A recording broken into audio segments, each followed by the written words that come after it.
Salut à tous. Alors dans ce premier épisode, je vais vous parler de mon parcours dans le jiu-jitsu brésilien, enfin plus globalement à travers les arts martiaux. Et j'essaierai de vous donner quelques conseils sur ma vision du processus en fait pour tous ceux qui sont lancés dans cette voie ou tout au moins qui ont envie d'y persévérer. Donc moi je m'appelle Aurélie Leverne, je suis née en juillet 1991, le 12 juillet, donc j'ai 32 ans déjà, je vais sur mes 33. Je suis née à Aix-en-Provence, donc je suis originaire du sud de la France. Ma famille est encore là-bas.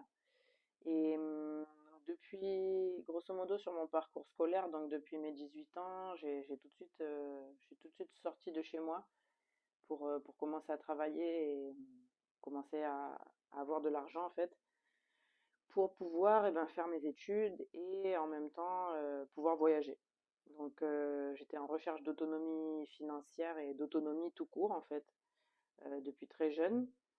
J'ai très tôt intégré l'éducation nationale, d'abord en tant que contractuel et puis ensuite en tant que professeur, d'abord certifié et puis ensuite agrégé.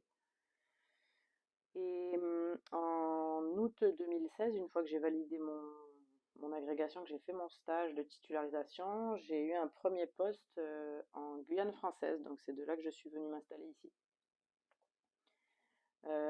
J'ai pratiqué à partir de là, donc le judo, pendant un an. J'avais jamais pratiqué d'arts martiaux avant, mis à part un petit peu de boxe française à la fac et pour préparer le concours du CAPES. Et j'avais déjà essayé un peu le judo dans des clubs en France avant de partir en Guyane, mais je me suis tout de suite blessée, donc ça m'a tout de suite retenue de m'inscrire et de continuer. Et en venant en Guyane, je savais que j'allais devoir changer d'activité puisque je suis originaire des sports de pleine nature, comme le vélo de descente. J'ai fait une dizaine d'années d'escalade, j'ai fait beaucoup de trek en montagne ou vraiment en voyage, voilà, en autonomie. J'ai fait pas mal de trucs, ouais, de pleine nature, planche à voile, roller de rampe, un peu tous ces trucs de sport extrême. Toujours à la recherche de sensations fortes, d'adrénaline et de recherche aussi de limites, de jeu entre le risque, la sécurité, tout ça. Ça m'a toujours beaucoup motivée et ça me permettait déjà à l'époque de m'évacuer et de me sentir bien par rapport à mon quotidien, par rapport à la dose de travail que j'avais, parce que dans mes études, j'ai toujours beaucoup travaillé, beaucoup appris des choses par cœur, parce que je suis pas surdouée, donc j'avais besoin de beaucoup travailler pour pouvoir réussir mes examens, mon concours, tout ça. Donc, j'ai vraiment passé des heures et des heures là-dessus. Et de l'autre côté, ma situation familiale aussi était toujours un petit peu tendue à la maison, donc je vous ferai peut-être une vidéo un peu plus tard sur ce sujet-là. Et pour autant, le sport, ça m'a permis de faire quelque chose et de déconnecter, voilà, le mental. Ça a toujours été ça, ma pratique.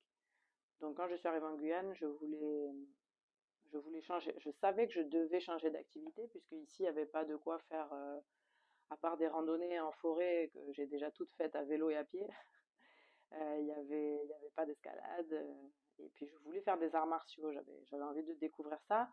Alors comme beaucoup de gens ces dernières années, parce que c'est la mode, je me suis dit je voulais me mettre au MMA. Et je savais pas du tout comment ça se passait. Je savais pas du tout qu'on pouvait pas commencer en fait par apprendre le MMA comme un sport, comme un art martial en tant que tel. Donc j'ai commencé par le judo, parce que c'est ce qu'il y avait proche de chez moi, et j'ai commencé à m'entraîner là-bas. Sur le même tatami, il y avait le club de jiu-jitsu brésilien de Tyrone qui pratiquait à peu près les mêmes horaires, et donc toute l'année, j'ai quand même assez observé ce qui faisait un peu de l'autre côté. J'avais envie d'essayer quand même parce que je voyais que ça avait l'air d'être plus énergique en tout cas. Et, je comprenais pas du tout ce qu'il faisait, ce qui se passait, puisque quand on connaît pas les règles du jiu-jitsu brésilien et qu'on n'est pas pratiquant, on peut voir à travers un combat au sol des gens qui s'entremêlent et on comprend pas trop ce qui se passe. Donc j'ai voulu essayer en fin septembre 2017, donc j'ai commencé. J'ai commencé ceinture blanche, hein, comme tout le monde. Et donc je me suis tout de suite très investie parce que j'ai collé tout de suite sur Tyrone et lui il était déjà athlète de haut niveau. Il s'entraînait déjà à temps plein et s'occupait de son club qu'il avait créé ici en Guyane. Donc j'ai tout de suite collé sur ses entraînements et je me suis tout de suite dit, bon ben ça a l'air raide, ça a l'air dur et tout. Les premiers mois c'était vraiment difficile de s'entraîner tous les jours déjà, c'était vraiment difficile. Et je me suis dit, mais bon, s'il y arrive, ben, je continue à suivre et bon, je vais y arriver aussi. Et donc en août 2018, après 11 mois de pratique, j'avais déjà participé à 4, 5, peut-être 4, 5 championnats dans ma ceinture blanche, ou peut-être 4, je sais plus, dont un en France, en Allemagne et au Brésil aussi. J'avais tout gagné en ceinture blanche sans peur. J'y allais vraiment à fond. Donc ça m'a mis beaucoup de confiance. Et en août 2018, donc je suis allée aux USA. On a fait un camp d'entraînement déjà à Gracie South Bay. C'était à San Diego en Californie. Et on est resté presque 2 mois là-bas tout l'été. Et à la fin de ces entraînements super intensifs, où j'étais blessée d'ailleurs, mais bon, je raconterai ça plus tard, j'ai pris ma ceinture bleue. Donc ma ceinture bleue, j'ai gardé 1 an et demi à peu près. J'ai gagné ensuite mes premiers gros titres dans mes ceintures de couleur, donc les championnats d'Europe en 2019. J'ai été championne du toute catégorie de poids confondus. Et ensuite, j'ai enchaîné avec le Panaméricain où j'ai réussi à gagner ma catégorie en catégorie middle, moins de 69. Et ensuite, j'ai participé au championnat du monde et j'ai aussi remporté l'or dans ma catégorie, donc rempli de confiance. Euh, j'ai continué parce que de toute façon, à l'époque, il y avait encore toutes les histoires de carence dans les ceintures avec l'IBJJF et je pouvais pas changer de ceinture et puis de toute façon, j'avais pas le niveau encore. Et en 2020, donc j'ai refait les championnats d'Europe et j'ai regagné j'ai gagné ma catégorie. Et ensuite, il est venu la période du Covid. Donc j'étais censée aller combattre les Panaméricains en mars donc 2020 et puis en fait je suis rentrée aux USA et là Covid time, les frontières se sont fermées, tout ça. J'ai passé le confinement là-bas et du coup comme les plans ont changé, ben j'ai pris ma ceinture violette et voilà, la ceinture violette je l'ai gardée 1 an et 8 mois, c'était ma ceinture la plus longue, presque 2 ans on va dire. Et à cause du Covid, ben, j'ai quand même réussi à combattre un petit peu au Brésil, des AJP, des tournois, des Open qu'il y avait là-bas. Et donc ça m'a fait beaucoup d'expérience. Ma ceinture verte, c'était une de mes plus dures, je pense. Et j'ai gagné. Donc en décembre 2021, ils avaient transféré les Worlds qui n'avaient pas pu, qui avaient pas pu avoir lieu. Ils les ont transférés en décembre, les Worlds de juin. Donc j'ai gagné les Worlds en violette en 2021, en décembre 2021. Et ensuite, donc du coup, j'ai pris ma ceinture marron sur le podium. Et j'étais ceinture marron. J'ai gardé ma ceinture marron 1 an. Et dans mon palmarès, dans ma ceinture marron, ça a été. J'avais pas pu combattre les européennes qu'il y avait eu à Rome, en Italie, parce que l'année où ils ont fait en Italie, parce que j'avais pas les carences apparemment dans mes ceintures. Il me manquait quelques mois de pratique.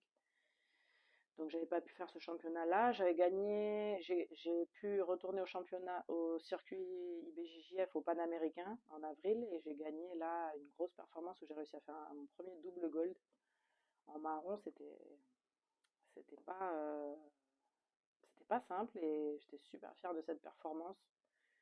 Ensuite, j'ai gagné les Worlds dans ma catégorie, donc ce qui me fait un palmarès de championne du monde dans toutes mes ceintures de couleur à partir de là.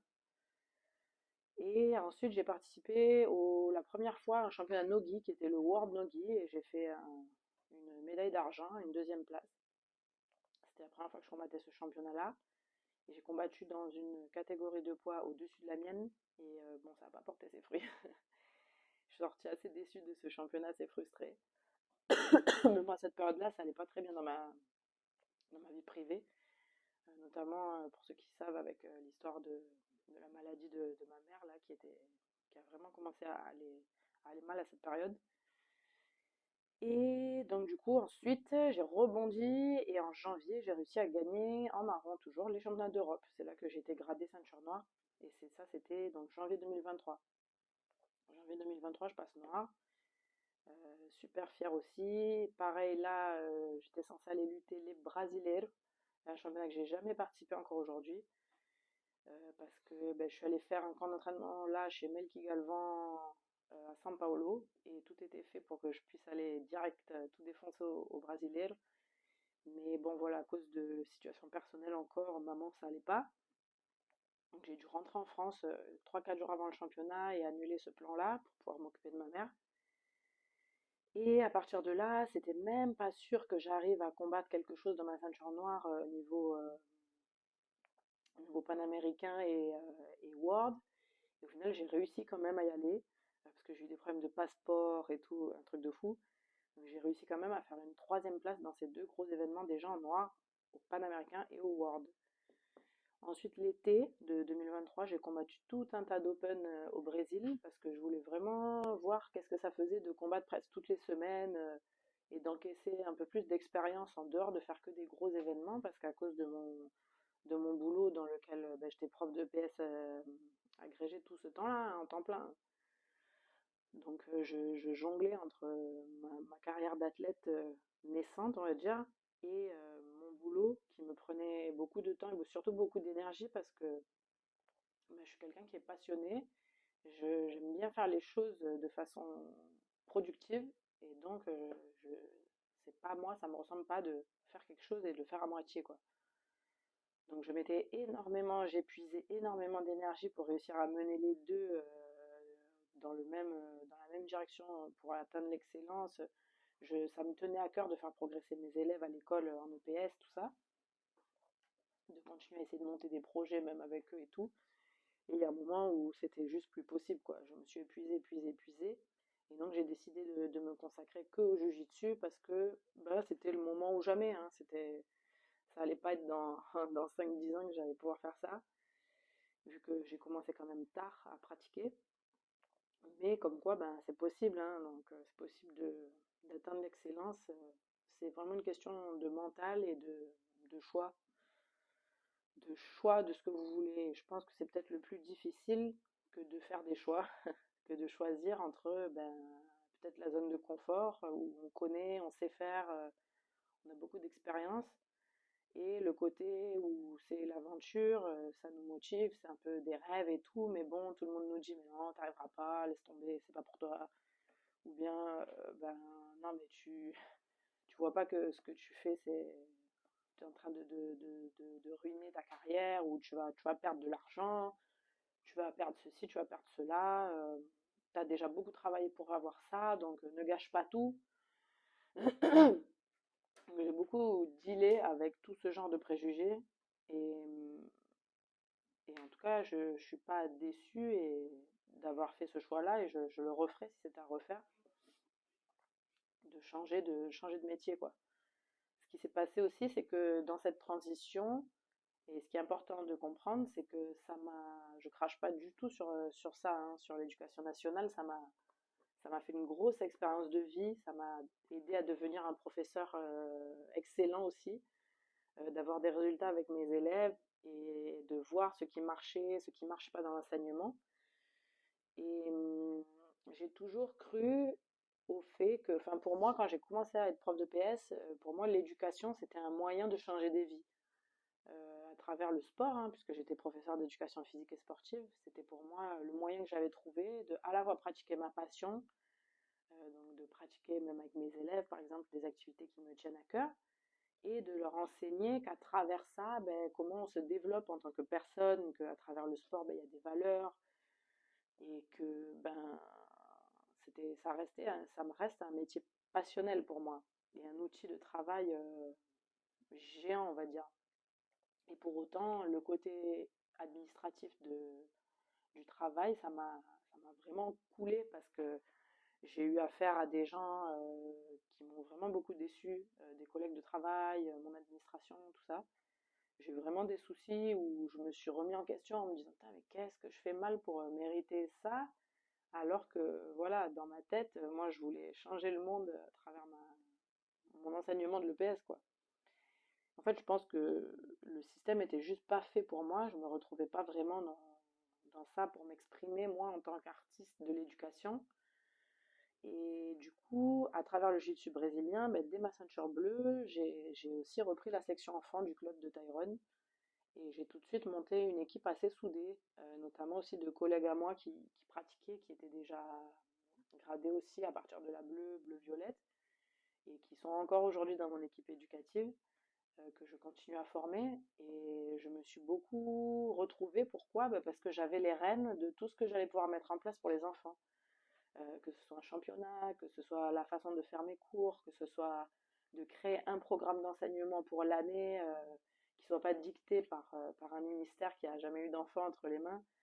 Et, et j'ai commencé à avoir de meilleurs résultats encore et de meilleurs retours des parents, etc., qu'à l'école, par exemple, où c'était déjà une expérience très enrichissante, mais disons que ça a créé un espace pour moi vraiment très personnalisé où je me suis dit, mais c'est génial et en fait c'est possible quoi, c'est possible de faire ça et de le faire en privé, tranquille dans son coin et d'aider plus d'enfants à trouver leur chemin dans la vie et à avoir un cadre, à avoir une, une instruction et une éducation à travers l'art du jiu-jitsu brésilien. Et au final, pourquoi ça marche pour moi? Ben parce que je reste sur le chemin que j'ai choisi, c'est-à-dire le fait que pour moi l'éducation, c'est transformateur de vie.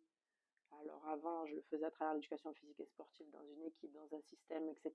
Et ça me convenait plus à cause de tous les problèmes qui s'est passé, où je me suis plus retrouvée en termes de valeurs, où je me disais mais ce système ne met pas en avant le travail qu'on fait pour les enfants. Ce système, en fait, il est capitaliste en gros aussi, quoi. L'éducation nationale, c'est une machine à brasser aussi de l'argent, c'est pas possible. Et donc à travers ces désillusions, me voilà avec un palmarès finalement bien lourd dans mes ceintures, où j'ai réussi à surpasser beaucoup d'épreuves et à m'entourer toujours de personnes qui m'ont donné des ajustements techniques et qui ont créé mon jeu aujourd'hui de passeur et de gardienne, euh, qui est assez complet en fait et assez effectif.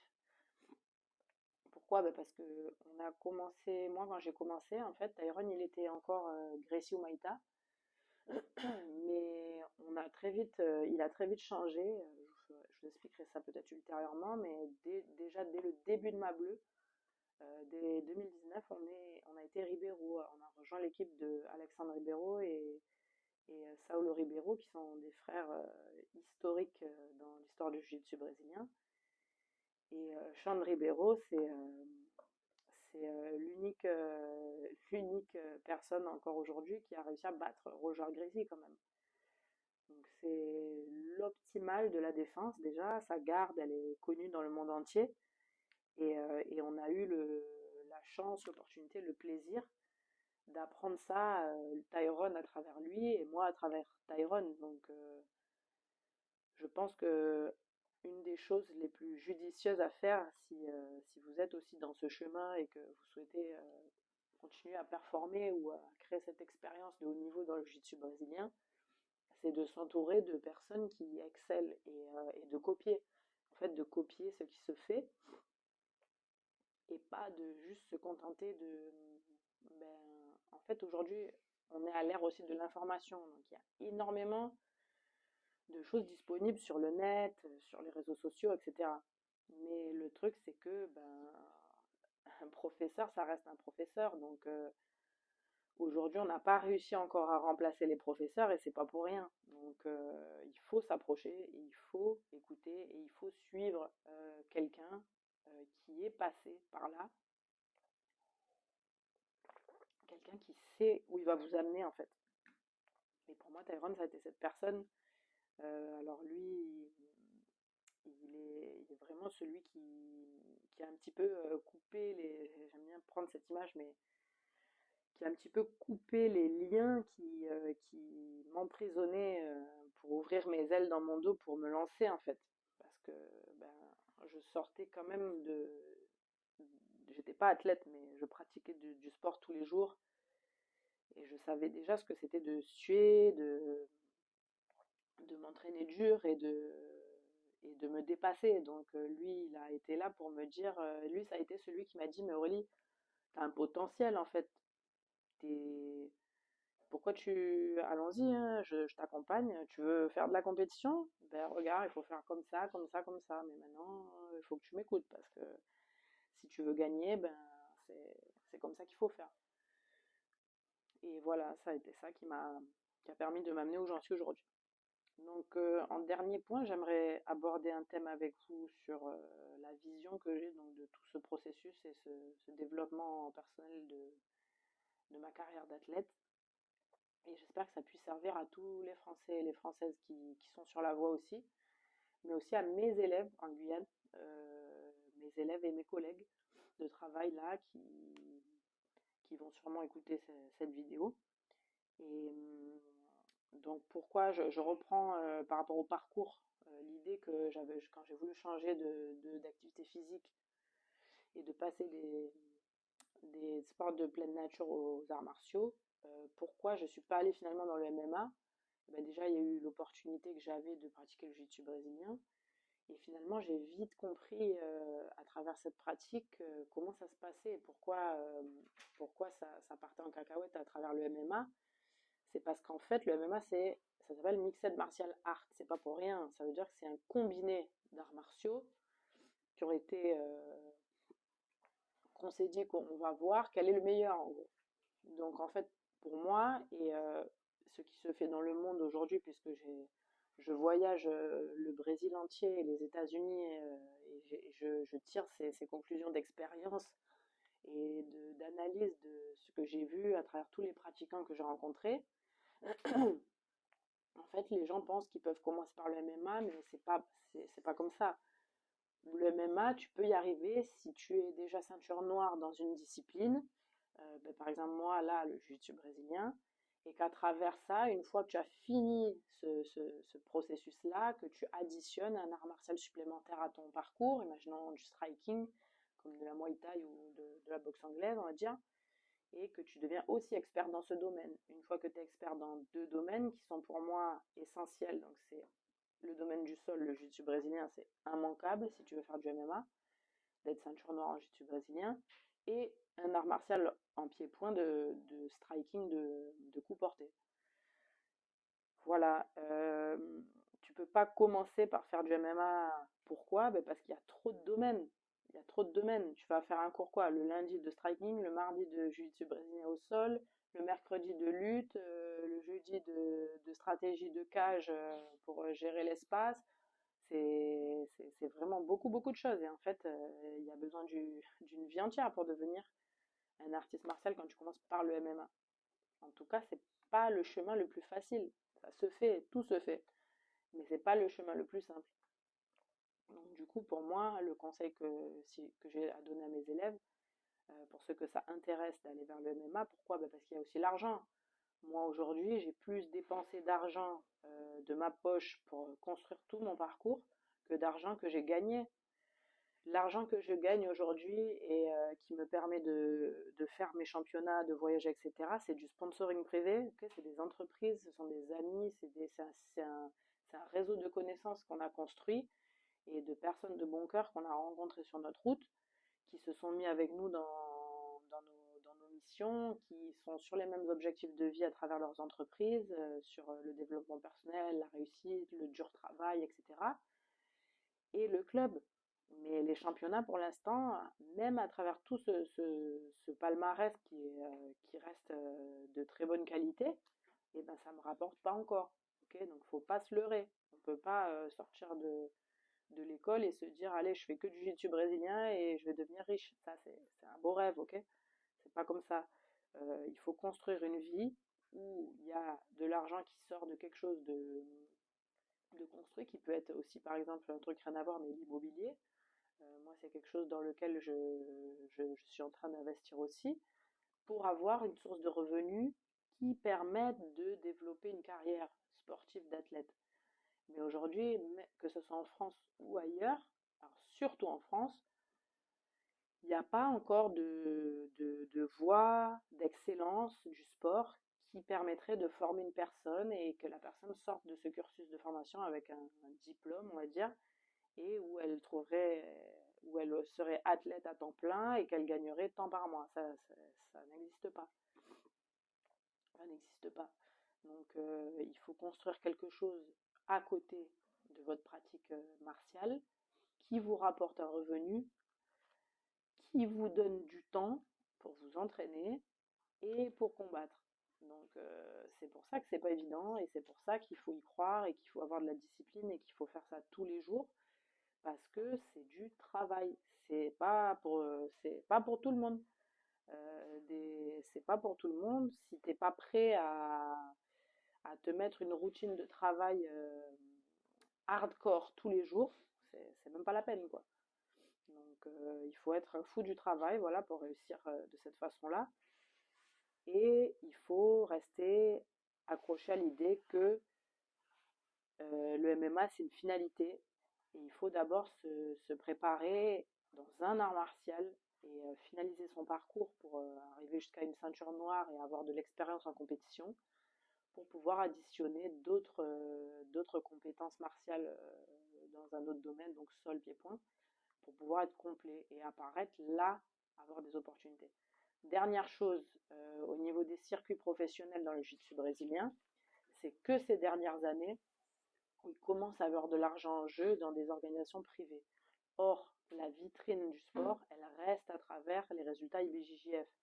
Qu'est-ce que ça veut dire? Eh bien, ça veut dire que même si l'IBJJF, tu ne gagnes pas un radis, eh ben, tu dois aller faire ces championnats-là pour montrer que tu sais faire, que tu performes, de gagner des gros titres pour qu'on te repère. Et là, tu vas pouvoir commencer à être éventuellement appelé. Et encore, il faut avoir des réseaux pour faire des super fights comme des Who's Number One, des Fight to Win. Récemment, il y a eu le Polaris qui est sorti. Enfin, aux États-Unis et au Brésil, il y a des championnats avec de l'argent à gagner presque tous les week-ends maintenant. Donc, il y a des possibilités, ça c'est clair, il y a des possibilités, elles sont idylliques, c'est-à-dire que moi aujourd'hui, la vie que j'ai, je remercie chaque jour de pouvoir la vivre, parce que ben, même si c'est pas évident, il faut suer, moi c'est ce que j'aime en fait, je peux pas m'asseoir 5 minutes et rien faire, donc il me faut quelque chose de palpitant et cette vie ça me convient, donc parce que je suis dans la recherche de quelque chose de dur, voilà, c'est comme ça. Mais il faut pas croire que c'est tout rose. Donc je vais rester sur ça pour essayer de ne pas dépasser plus de 30 minutes d'épisode à chaque fois. Donc si tu as aimé le contenu, tu peux t'abonner à la page, tu peux laisser ton like et ton commentaire. Et n'hésite pas aussi sur les commentaires à me dire quels autres sujets tu aimerais aborder, si tu as des questions par rapport à cette vidéo, et on pourrait échanger volontiers. Ok? Allez, à plus. Os.